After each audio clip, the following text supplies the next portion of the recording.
जय श्री कृष्ण दोस्तों, अपने कृष्ण चक्षु चैनल से जुड़े हुए सभी साधकों का मैं फिर से हार्दिक अभिनंदन करती हूँ।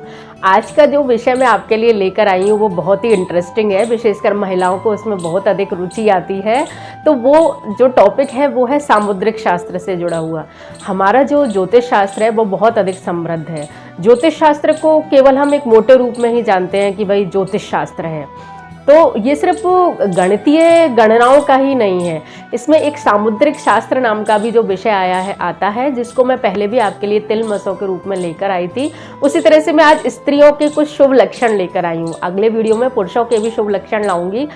उससे होगा कुछ नहीं, अगर आप अपने लिए घर में अपने लिए बहू देखने जा रहे हैं, या भाभी के लिए आप जा रहे हैं, या कहीं लड़की देखने जा रहे हैं, या बस ऐसे ही अपनी जिज्ञासा शांत करने के लिए, अपने स्वयं के लक्षणों को देखने के लिए, ये मैं आपके लिए स्त्रियों के कुछ शुभ लक्षण लेकर आई हूँ, जो कि हमें बताते हैं कि ये स्त्री धनवान रहेगी, ये स्त्री समृद्ध रहेगी, इसका व्यवहार कैसा होगा, इसका जो है व्यक्तित्व कैसा निकलेगा, इसका चरित्र कैसा है, इसको संतान कैसी होंगी, और इसका संपूर्ण जीवन किस तरह से व्यतीत होगा।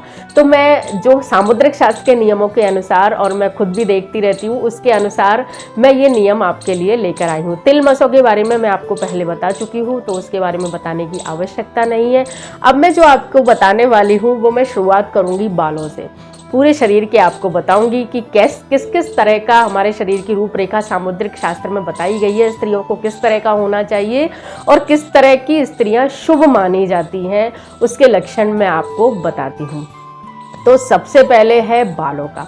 बालों का लंबे वाले बालों वाली स्त्रियों को अच्छा बताया जाता है। आजकल लंबे कोई रखता ही नहीं है, लेकिन लंबे बालों वाली स्त्रियों को अच्छा बताया। घुंघराले बाल स्त्रियों के अच्छे नहीं बताए गए हैं।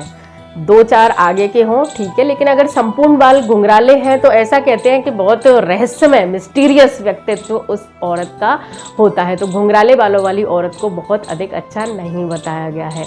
चौड़ा माथा, अगर 4 या 5 अंगुल का आपका माथा है, जैसा कि आप मेरा भी देख रहे होंगे, उसको अच्छा बताया जाता है। लेकिन इसमें कई तरह के अंतर कर दिए हैं। जैसे कि अगर उभार लिए हुए चौड़ा माथा है और बाल अगर बहुत ज़्यादा पीछे से अगर आपके आते हैं तो उसको बहुत ज़्यादा अच्छा नहीं, बस सपाट माथा औरत का अच्छा बताया गया है। सपाट अगर ललाट उसका है, चौड़ा है, अच्छा बताया गया है।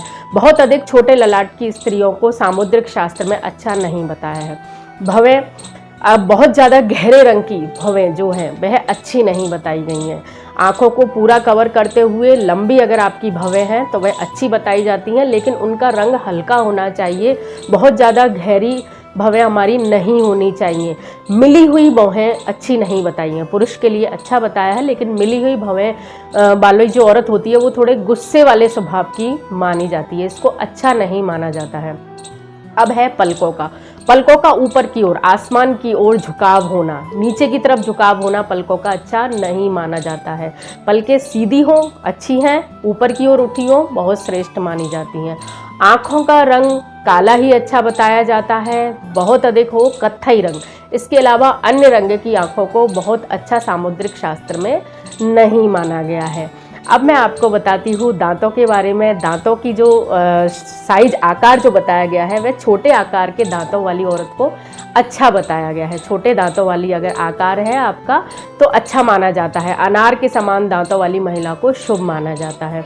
दांतों में गैप, आपने देखा होगा दांतों में छिद्र दंत होते हैं। शिशुपाल वध नाम का एक साहित्य है, उसमें कभी माघ ने शायद वो लिखा है, मैं बहुत ज़्यादा श्योर नहीं हूँ, पर माघ ने शायद वो लिखा है।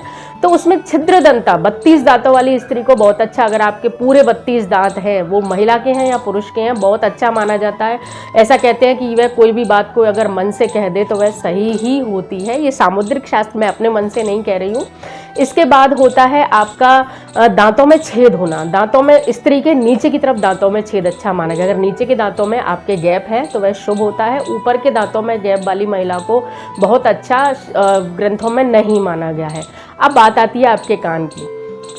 मध्यम साइज के कान वाली महिला, जिसके कान की लौएं चौड़ी हों, लौ मतलब जहां हम ये पहनते हैं वो अगर चौड़ी हों, डबल लौ जिसको कहते हैं, वो जिसकी होती है वह शुभ मानी जाती है। छोटी लोई वाली औरत मतलब सामान्य है, बुरा नहीं है, लेकिन बड़े लौ वाली औरत अच्छी मानी जाती है। लंबे गर्दन, लंबा गर्दन वाली औरत को खूबसूरत स्त्री की तो संज्ञा दी गई है, उसको अच्छा भी माना जाता है, धनवान वह होती है। लेकिन छोटी गर्दन वाली महिला जो बिल्कुल इस तरह से लगी हुई जिसकी गर्दन होती है, उसको भी धनवान कहा जाता है, लेकिन स्वभाव से वह थोड़ा क्रोधी होती है। चौड़े सीने वाली औरत सही सामान्य मानी जाती है, उसको बहुत अच्छा नहीं माना गया है। लेकिन झुके हुए कंधे हमारे नहीं होना चाहिए, उसको अच्छी श्रेणी में नहीं माना जाता है। अब मैं आपको बताती हूँ हाथ पे, बिल्कुल सॉफ्ट कोमल हाथों वाली औरत को बहुत ज़्यादा अच्छा रूप के मामले में अच्छा माना जाता है। लेकिन सॉफ्ट जो जिसके बिल्कुल कोमल हाथ होते हैं और तर्जनी उंगली बहुत बड़ी होती है, उसको शुभ नहीं माना जाता है। कनिष्ठिका उंगली, हमारी सबसे छोटी उंगली, अगर अनामिका उंगली से ऊपर निकलती हुई हो, वह औरत बहुत अधिक शुभ मानी जाती है। हाथ की जो हथेली का जो हिस्सा है, उसमें अगर बीच में अगर गड्ढा हो गहरा, जब आप यूँ हाथ को रोके तो उसमें जल रुक जाए, वह औरत बहुत समृद्ध मानी जाती है। वह आगे जाके बहुत समृद्ध, अपने जीवन के जैसे जैसे पड़ाव पार करती जाती है, वृद्धावस्था तक वह बहुत अधिक समृद्ध मानी जाती है। इसके बाद मैं आपको बताती हूँ कि आपका औरत का शरीर, आपका जो धड़ का हिस्सा है और पैर का हिस्सा है, यदि वह दोनों बराबर हैं तो वह शुभ माना जाता है। लंबे पैर वाली स्त्री या बहुत अधिक लंबे धड़ वाली स्त्री अच्छी नहीं मानी गई है, दोनों का हिस्सा समान होना चाहिए। अंगूठा, आपका जो हाथ और पैर का अंगूठा है, यदि वह गोल है तो वह शुभ माना जाता है। पैर की उंगली, जो अंगूठे के पास वाली उंगली है, अगर वो पैर के अंगूठे से बहुत अधिक लंबी है तो वह बहुत ज़्यादा अच्छी नहीं मानी जाती है। बराबर है उसको अच्छा माना जाता है। छोटी है वो भी ठीक है, वरना बहुत ज़्यादा लंबी उसको नहीं होना चाहिए। पैर की छोटी उंगली वह उठी हुई किसी किसी की होती है, वह शुभ नहीं मानी जाती है। पैर के अंगूठे और उंगली, हाँ, पैर का अंगूठा और पहली जो उंगली होती है उसमें जितनी अधिक दूरी होगी, ऐसा कहते हैं ससुराल से उतना ही मतभेद रहता है। अपने पैर की अंगूठी, पैर की अंगूठा और पास वाली जिसमें हम बिछिया डालते हैं वो वाली उंगली अगर दूर होती है, दूर होती है, तो वह शुभ नहीं माना जाता। छिटकी उंगली, हाथ को ऐसे करके देखिए, अगर छिटकी उंगली इस तरह से आपकी दूर चली जाती है तो उसके मायके से मतभेद माने जाते हैं, कि उसके मायके से मतभेद रहते हैं। तो ये थे छोटे छोटे स्त्रियों के गुण जो मैंने आपके लिए बताए। ये सिर्फ, मैं ये तो नहीं कहूँगी कि ये गलत है, हर तरह के अपवाद मिलते हैं आपके कर्मों के अनुसार, आपके भाग्य के अनुसार, आपके परिवार के संस्कारों के अनुसार, इन चीज़ों में बहुत अधिक बदलाव हो जाते हैं। लेकिन ये सामुद्रिक शास्त्र के पढ़े हुए नियम हैं जो उसमें लिखे हुए हैं, वो मैंने आपके लिए बता दिए, आपकी जिज्ञासा शांत करने के लिए बता दिए। इनको देखिए, खुश रहिए। धन्यवाद। जय श्री कृष्ण।